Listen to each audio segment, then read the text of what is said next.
In this week's In-Ear Insights, let's talk about marketing measurement strategies. So, Katie, I have a slight bit of a rant here. Okay, let's go. We've had a lot of time chatting with other folks in different consulting firms and agencies and the big fives and all these folks, and everyone loves to bandy the term measurement strategy around, like, oh, we do this strategic form of measurement. And then yet from where I sit as someone who does a lot of measurement, period, a lot of what people are calling strategy looks an awful lot like tactics. It's just, we're going to measure this, we're going to measure this, we're going to measure this. And I'm like, well, where's the strategy? I feel like Clara Peller from 1984 at Wendy's. Where's the beef? Like, okay, I'm looking at all this. Where's the strategy? What is it that separates strategy from tactics? And why is it that everything that folks are calling measurement strategy looks an awful lot like just a shopping list of tactics?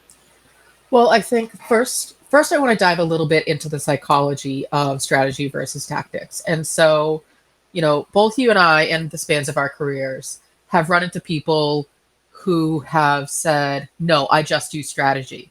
For some reason, there's this, importance that's connected with being the strategic thinker, the strategist. And I don't get it. Like, anybody can put together a strategy. Anybody can put together tactics. One isn't better than the other. You need both of them. So just do it. Like, who cares who's doing it? So this is sort of my mini rant now. Now you've got me ranting. Is, people, it makes me nuts when people are like, no, I'm the strategic thinker. I need to put together the strategy. Someone else can handle the tactics. Feeling like the tactics are less important than a strategy. Well, guess what? Without tactics, it doesn't matter how big or great or wonderful or big thinking or forward thinking your strategy is, because you can't do anything, because you still have to break it down into an actionable plan. So that's my rant, is that tactics are not less important than strategy. Being a strategic thinker, and if you're listening to this, I'm using big whopping air quotes with my big hands, of being a strategic thinker does not make you more important or smarter or better than someone who puts together tactics. The way that I think about this is strategy is the menu, right? Here's the dishes we're going to be serving. Tactics are the cookbook, right? Here's all the recipes we have and the different ways you can cook that menu. And then the execution is, let's go actually cook the thing. And you're right, we need all three. Now, I think where that bias comes in is that consulting firms in particular feel like they can charge more money for strategy. But it's a case of, well, yeah, you can put together the menu, but if you don't know what the recipes are and you don't know how to cook, all that doing strategy alone means we've got a menu. Great. No one can cook it. Yeah, no, I wholeheartedly agree. I've been in roles where, the company has brought in these consultancies and they're like, okay, so we're going to interview everybody and get everybody's thoughts on where the company's going. And we're going to put together a strategic plan. It's going to be a BHAG, the big, hairy, audacious goals. And here's the 7 points of, success that you have to hit. Okay, bye. And that's it. And they're literally just put together a really expensive PowerPoint to say, we heard you say that in the next 2 years, you want to hit $1 million. So our strategy for you is in the next 2 years, you should hit $1 million. Great. Boom, go. And that's not helpful. So I think what we want to talk about today in terms of what is measurement strategy is really breaking it down to, it doesn't need to be this, proprietary black box, opaque, you can't see what's happening behind the curtain. Here's the thing. I'm going to do one more rant. Here's the thing that makes me nuts about consulting firms. And this is something that we are trying to change in terms of the reputation of consulting firms. What we do is not mysterious. It's not top secret. We do the exact same things that any other person on the face of the planet could do with the right expertise, with the right background. Basically, we're just saying, okay, let me collect all the information. Let me put it together in a coherent way, and let me give it back to you and say, does this make sense? Okay, great. Now here's what you need to do to get from A to B. It's not magic. And so when it comes to putting together measurement strategy, it's very much the same thing. You can hire a consultancy if you don't have the time to do it yourself, but I guarantee that you definitely have the skills to do it yourself. Exactly. So I have, for example, one of the many notebooks I have for my martial arts class. And there's dozens and dozens of tactics in here, different techniques and things you can do. These are the tactics, right? This is how to win a fight. One of many folders and folders of this stuff back here. What makes strategy useful is not knowing all this stuff, although it helps.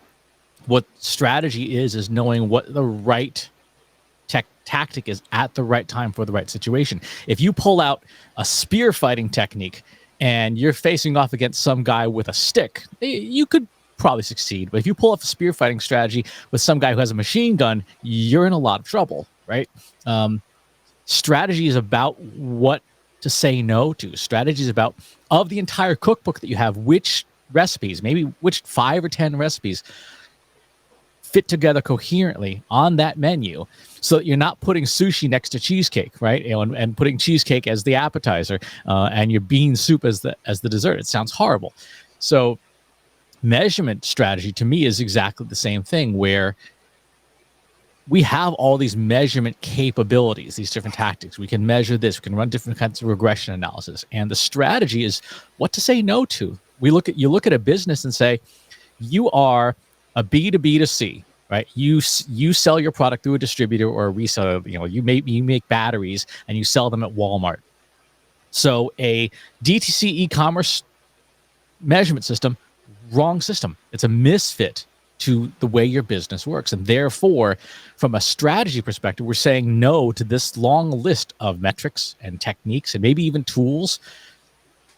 And to me, that's what strategy is essentially what to say no to, what to remove. The only restaurant I can think of that has a menu where everything's on it is Cheesecake Factory, right? They measure 42 pages. Every other restaurant's like, nope, we've got 25, 30 dishes max, except maybe a local Chinese restaurant. But even then, you're not going to find hot dogs on a Chinese restaurant menu. They've said no to every other cuisine except Chinese food. When we're talking measurement strategy,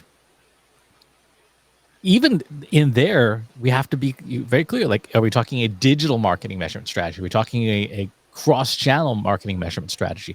And what we choose as our outcome defines what goes in that menu of options. So you've hit on a couple of points, and so let's start to put this together. So, I think as we start to demystify strategic thinking, really it comes down to knowing where you want to go and how to get there. And so that is the really big secret behind a strategic thinker. So when people are like, I'm a strategic thinker, it's someone who can see all of the information and pick and choose the pieces that fit for that appropriate situation. It's someone who knows, okay, so today we're here, tomorrow we want to be over here. So here's all the things that we need to do to get over here. And all of those things start to form the tactical plan. And so the tactical plan becomes the execution, the things that you're working against. And so that then goes back to, well, do you have a measurement strategy? How do you know that you got from here to there? And so, you can do user stories, you can do KPI mapping, but ultimately the first question that you need to answer for any kind of strategic plan, whether it's a marketing plan, a digital marketing plan, a measurement strategy, is what's the point? Why am I here? What am I trying to accomplish? What is the purpose of doing this thing in the first place? Because that is going to anchor everything else that you do. Every other strategic decision, tactical decision, whatever kind of decisions you're making has to tie back to this purpose of why you're doing the thing in the first place. Exactly. It's like a menu. If you are a Japanese restaurant, your goal is to serve Japanese cuisine to customers, right? And so you look at all the things you know how to cook and you're like, wow, flan, that doesn't fit the purpose of the restaurant, right? It doesn't belong on the menu. Pizza, doesn't belong on the menu at a Japanese, or at least a Japanese American restaurant. And one of the other things that you were saying got me thinking too, that someone who claims to be just a strategy person might be an incredibly dangerous person to have around, because in order to know what goes on the menu, you have to know the recipes. In order to know the recipes, you have to know how to cook them. So when something comes along that's new, if you've never cooked it and you don't know what the recipe is, you don't know whether or not it belongs on the menu. So when something like TikTok comes along, if you are a strategic thinker only who's never actually gotten your hands dirty with TikTok, you don't know whether it belongs in your marketing strategy or not. You don't know whether it belongs in your measurement strategy if you've never tried to export data from TikTok. And so someone who sort of boxes themselves in as just a strategic thinker may not be up to date, and therefore maybe handing you menus that were like great for the 90s, but not for the current environment. And given how fast marketing changes, that could be a substantial handicap. You might be getting someone's recycled greatest hits and not what your customers actually want. Well, it strikes me that, someone who's not up to date on all of the different tools or recipes that are available can't be a strategic thinker. They can call themselves that, but they absolutely can't be, because they don't have awareness of all of the different pieces that could fit into the puzzle. So therefore, it's already, a BS term. I would rather have a pragmatic thinker than a strategic thinker. I want someone who's going to really look at all of the different pieces and consider them and really understand, like, okay, so TikTok, how does this fit into our strategy? Does it include the right audience? Do we create content that fits the format of the platform? Do we need to change what we're doing in order to accommodate, the rules and regulations of TikTok? Like, I want someone who's going to start to think about it in those terms versus TikTok's new. Okay, great. We're going to do that now. And so, like, those are two different approaches, and I would prefer someone who's going to think through all of the pros and cons and risks and benefits of adding in a new recipe to our probably already extensive menu. Exactly. And when it comes to measurement strategy, then you start getting into like actual data science, like what data is available, what are the formats, what are the dimensions, what are the metrics, what are the known anomalies, how clean is the data, et cetera. And so part of your measurement strategy has to be knowing tactically what's available, and then from an execution perspective, how you're going to do it, because some of TikTok's data is really difficult to get out. As an example, when you look at something like Instagram stories, like the measurement strategy around that is obtuse, because stories are ephemeral and Instagram does not provide an API for it, right? So it's a measurement challenge. And so when we're talking about measurement strategy, all those execution things and all those tactical things have to boil up to be able to say, guess what? Instagram stories can't really be coherently a major part of your measurement strategy, because there's so many issues with the tactics execution that it's a dish you can't cook except for special occasions, right? It's not something you can have on the menu because it takes 4 hours to make this dish. It's like that one crazy dessert at the restaurant that it's on fire and people roll it out in the cart. It's like, it's not an everyday thing. It can't be an everyday thing. So I think that this goes back to, what's the purpose? Like, what is it that you're trying to understand? And that should start to dictate what metrics, what data points go into your measurement strategy. And so you need to understand, like, first of all, what's a measure of success? And so let's say, Chris, I suddenly decide on a whim that we're going to do everything on Snapchat. Everything for Trust Insights is going to be on Snapchat. If I'm then showing you the number of Twitter followers, I've mismatched my measurement strategy, because I clearly don't understand or haven't thought through, here's how I know that we are being successful in the business by using Snapchat. Looking at Twitter followers is going to tell me nothing about my Snapchat strategy. Yep. And even, taking it down a level further, do people even know what data is available from Snapchat? Right? Do you have an idea of here's the different pieces that are involved with Snapchat, and here's how you get at them? And if you're not familiar with them, that might be an issue. One of the other things to think about are tool limitations. So, for example, we are big fans of Agorapulse for measuring our social media.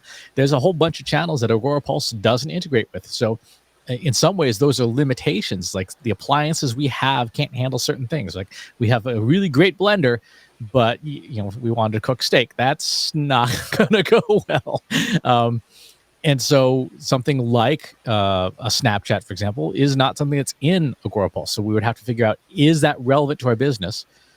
Is it part of the purpose? And then if it is, how else are we going to get the data? Because our existing tools don't work with it. Well, and this, that reinforces, my statement that I would rather have someone who's a pragmatic thinker than a strategic thinker, because I think one of the challenges with, strategic consultants and strategic thinkers is they're like, okay, so here's everything I think you should do, go do it. And they're not thinking about, can you do it? Is it the right thing for you to be doing? Do you have the capabilities to do it? Do the systems allow you to do the thing? Can you measure the thing correctly with whatever's available in the system? They're just like, here's a strategy, good luck. And I think, that's one of my huge issues with strategic consultants is they're just going to walk in and say, okay, so here's all the things you got to do. So good luck. I don't care how you get it done, but that's what you need to do to be successful. Like they're not thinking through, does the data even exist in Snapchat? If it does, can I even access it with the current skill sets and tools and technologies that I have? Or do I have to build a whole new team with all new tools in order to extract the data from Snapchat in order to, reach this goal that I have set arbitrarily based on information I didn't have in the first place? It's kind of like looking at a competitor's menu and just deciding you're going to copy their menu. Right. And then realize you don't have, maybe you look at, Gordon Ramsay's restaurant and say, I'm going to copy that menu, but you don't have Gordon Ramsay's level of skill, or the recipes. You don't have those recipes, and therefore you can't successfully replicate that menu. If you see the measurement strategy of Coca-Cola, I guarantee you Coca-Cola invests more in marketing measurement than you do. Unless you're, an equal size Fortune 50, you're going to have a hard time matching that. When you look at any of the folks who are producing these case studies, taking the case study into context is essential to say, okay, I see what they did. What can I do with the limitations that I have? Again, going back to the martial arts, I can watch a grandmaster show a technique and then say, can I get something that replicates the effect with the level of skill that I have, knowing that I'm not there? I shouldn't be trying to do something that is out of my reach. And I think that's one of the challenges that we see with a lot of measurement strategy is that a lot of the times there'll be a recommendation for something that just isn't in the budget. Like we'll say, if you want to really dig into your brand strength, you need to do about $100,000 worth of market research. If you're a mom and pop coffee shop, you do not have that money. Right. Well, and it also strikes me, and this was something I was thinking about, not in context to this podcast, but it's related, is when we talk about, this black boxing of strategic consultants, and they, everything's proprietary, they won't tell you how it's done. One of the things that we really enjoy is telling people exactly how we're doing something because we have no secrets. Because we want everything we do to be approachable. That doesn't mean that if we give away all of our frameworks and tips and tricks and resources that people can replicate it exactly to your point. So, for example, Chris, if you and I were asked a question, you and I together are going to come up with very different results than me and John would, or you and John would. And so it also comes down to the individual person and their, life experience, their professional experience. They're going to bring different thoughts and opinions into the room, and so, to your example of, a Gordon Ramsay recipe. Well, Gordon Ramsay's going to cook it the way that he cooks it because he's Gordon Ramsay. He could give you step by step by step every single instruction down to, the millisecond, and you're still not going to get the exact same result as he is because you're two completely different people. And just the way that you approach it, you think it, maybe you're left-handed, he's right-handed, even if you try to use the same hand that he does, nothing is going to ever be identical. And so comparing your stuff to someone else, you've already set yourself up for failure. So your measurement strategy needs to be what's appropriate for your company, your team, your tactics. Right. So I think the first place to start then, if you're trying to figure out your measurement strategy, your for marketing, is to look at your cookbook, look at your tactics. What are you capable of? Look at the different recipes that you know how to do. Do you know how to do brand strength? Do you know how to find unique visitors in Google Analytics, etc.?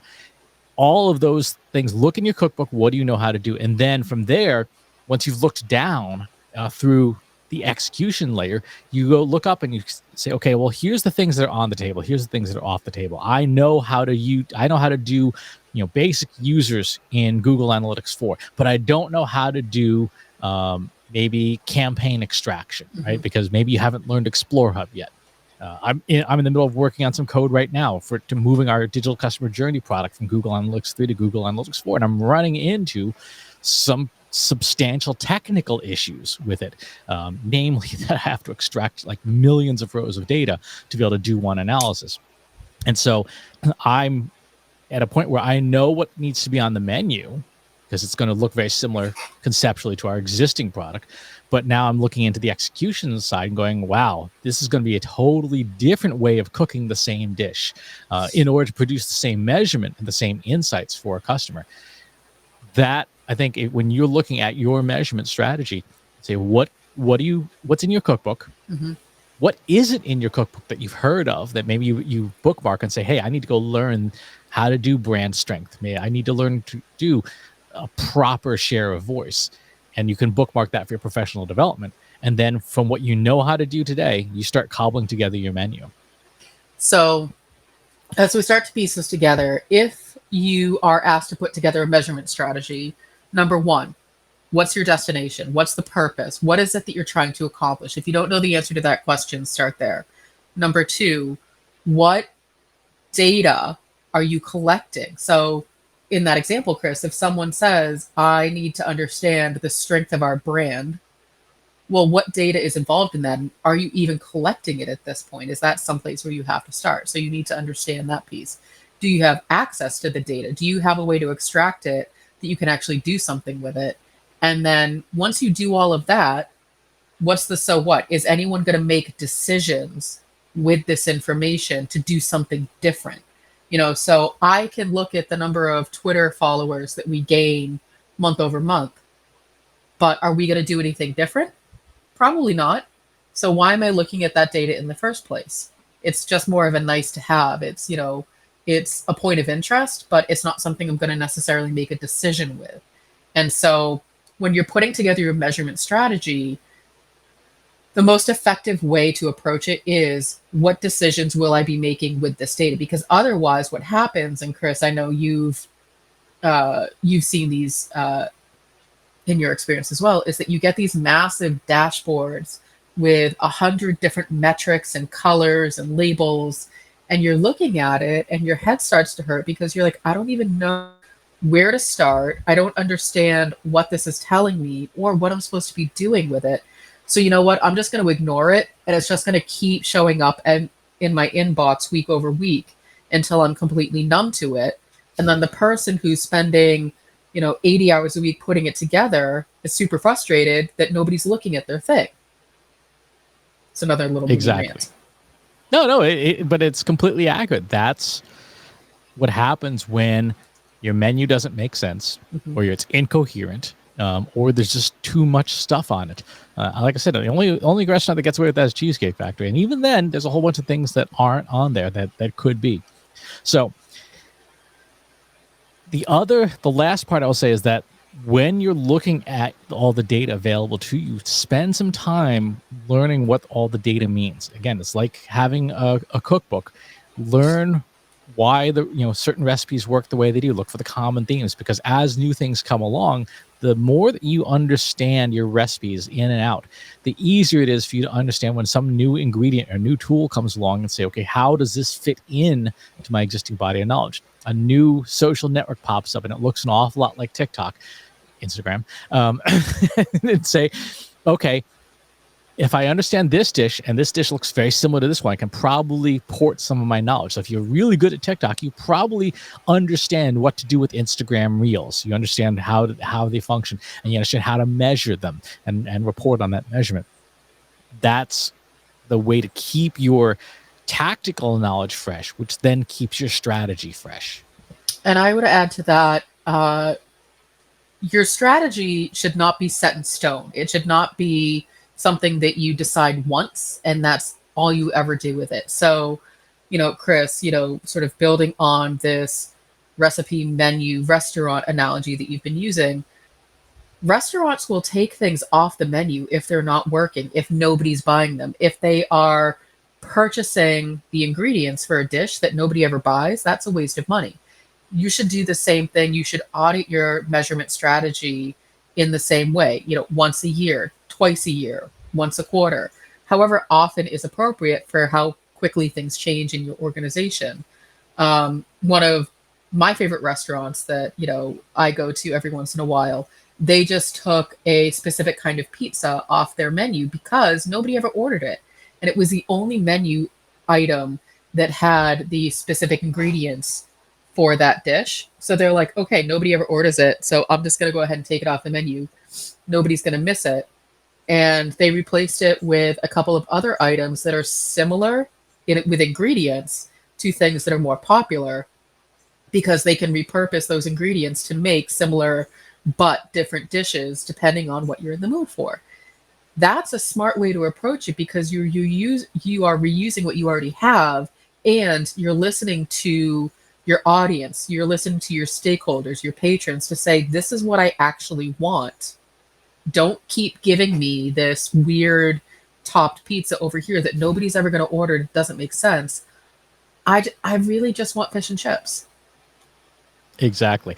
And to your point about how often the menu should change, what's the number one question most people ask and hear about when they walk into a diner? What are the specials, right? The specials are changing all the time. The core menu may remain the same, but those specials change every single day. And just like that, your stakeholders may have new measurement requests for you all the time.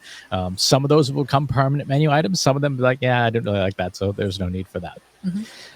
What's in your marketing cookbook? What's in your marketing measurement strategy cookbook? Let us know. Hop on over to our free Slack group. Go to trustinsights.ai/analytics for marketers, where you and over 2,500 other marketers are asking and answering each other's questions all day long. And wherever it is you watch or listen to the show, if there's a channel you'd rather have it on, visit trustinsights.ai/TI podcast, where you can find the show on probably the channel of your choice. Thanks for tuning in, and we'll talk to you soon.